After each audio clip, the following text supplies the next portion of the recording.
এভাবে নামছে কেন? কি হয়েছে? আপনার কাছে আমার এখন কমপ্লেন আছে। কিসের কমপ্লেন? মেয়েদের তো অহংকার থাকা ভালো না। মানে?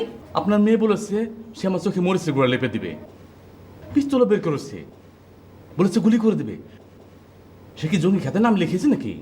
আমি তো বলেছিলাম গুলি করে দিতে, করেনি? বলেন কি?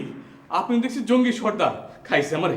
আমি এক্ষুনি থানায় যাবো, একটু মার্ডার কেস করবো। শোনো, তোমাকে একটা অনুরোধ করি। টাকা পয়সাতে বেশ হাতিয়েছো, প্রয়োজনে তোমাকে আরো বেশি টাকা পয়সা দেবো। তুমি দয়া করে এ বাড়ি ছেড়ে চলে যাও। যাব, তবে একটা শর্ত আছে। বলো, কত চাও? না না, টাকা পয়সা লাগবে না। আপনার মেয়েকে আমার মনে ধরেছে, তাকে আমি চাই, তাকে আমি শাদি করতে চাই। একটা থাপ্পড় দিয়ে 32 দাঁত ফেলে দেবো, বেটা ফাজিল কোথাকার। আমার তো দাঁত উঠেছে 30টা, আপনি 32টা কোথায় পাবেন?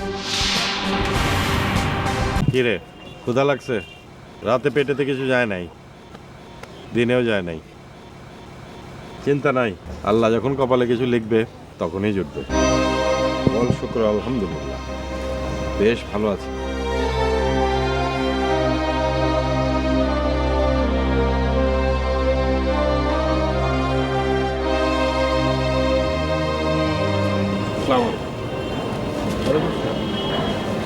কি নাম তো? জি, আমার নাম দর্পণ কবির। রাজশাহী ইউনিভার্সিটি থেকে মনোবিজ্ঞানে মাস্টার্স করেছি। হ্যাঁ, অনার্সে ফার্স্ট ক্লাস থার্ড, আর মাস্টার্সে ফার্স্ট ক্লাস সেকেন্ড হয়েছিলাম। তা পার্ক কি করছো? ঢাকায় এসেছিলাম একটা চাকরির ইন্টারভিউ দিতে। এখানে তো আমার কেউ নেই, তাই ভাবলাম প্রকৃতির কাছাকাছি থাকি। সকালে নাস্তা করেছো? না, রাতে? জি না। তো পেটে ভাত নেই, অথচ মুখে হাসি, রহস্যটা কি? না, রহস্য কিছু নেই। মানি ব্যাগটা পিক পকেট হয়ে গেছে, অবশ্য তাতে কোনো সমস্যা হচ্ছে না, শুকুর আলহামদুলিল্লাহ। পকেটে টাকা নেই, পেটে ভাত নেই, তারপরে তোমার মনে এত শক্তি কোথায় পাও তুমি? আমার তো পেটে ভাত নেই, ভাতের কষ্ট। কিন্তু যাদের দুটো হাত নেই, পা নেই, তাদের কষ্টটা চিন্তা করলে ভাতের কষ্টটা আর থাকে না। আমার তো হাত আছে, পা আছে, সুস্থ আছি, ভালো আছি, আলহামদুলিল্লাহ।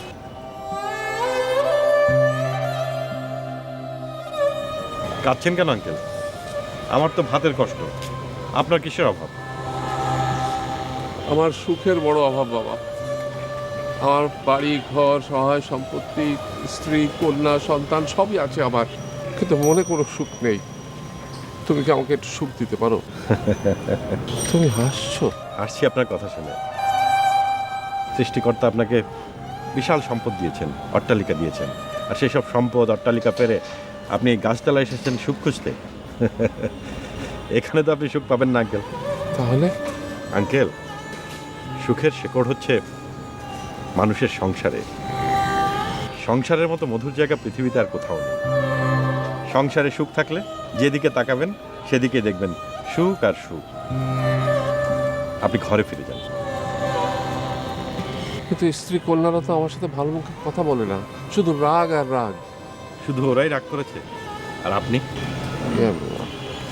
আমি মানে মানে আমি ভুল ওরাও করে, আপনিও করেন। আপনি নিজে অকপটে আপনার ভুল স্বীকার করুন, দেখবেন ওরাও ওদের ভুল বুঝতে পেরেছে। এর অবসান হলে আপনাকে আর সুখের পেছনে ছুটতে হবে না, উল্টো দেখবেন সুখ আপনার পেছনে ছুটছে। বলো কি? তাহলে আমি এতদিন আসলে জীবনের সব কিছু আপনি নেগেটিভ দৃষ্টিভঙ্গিতে দেখেছেন। আপনার সমস্যা হচ্ছে আপনার দৃষ্টিভঙ্গি। আপনার দৃষ্টিভঙ্গি বদলান, দেখবেন সব সমস্যার সমাধান হয়ে গেছে। তোমাকে একটা অনুরোধ করি, রাখবে?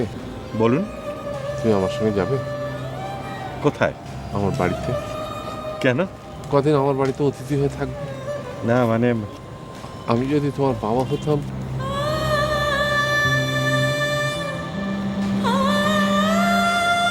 চলুন।